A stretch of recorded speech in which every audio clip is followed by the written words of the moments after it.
de danos morais contra o Estado. Não existe isso. Certo? Foi condenado em primeira instância, absolvido depois, mas saiu no jornal que foi condenado em primeira instância. Bom, se quer entrar com ação, pode entrar contra o jornal, contra a revista, mas contra o Estado não.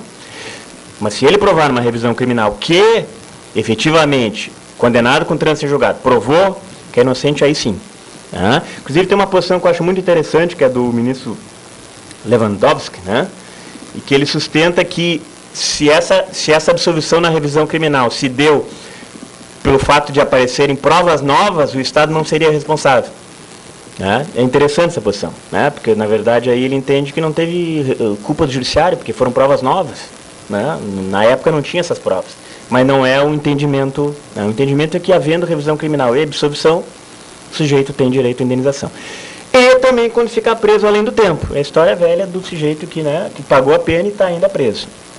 Esse também tem direito à indenização. Né? E tem alguns casos que aos poucos vão surgindo na jurisprudência que também possibilitam, aí tem sido aceito o direito à indenização. Por exemplo, prisão do sujeito errado. Né? Aí não vamos discutir se é um ato típico do judiciário ou um ato de administração, daqui a pouco foi presa a pessoa errada, né, pelo policial e tal, mas nesses casos também tem se aceito a indenização. Mas a regra, pessoal, é essa. Ato típico do judiciário, direito à indenização só em casos de condenação com trânsito em julgado e prova depois numa revisão criminal, tá? Ou preso além do tempo. Se não, não tem direito a danos morais. Certo, pessoal? Obrigado a vocês. Eu não sei se alguém tiver alguma pergunta daqui ou de algum lugar, eu estou aqui, mas agradeço muito a atenção de vocês. Obrigado.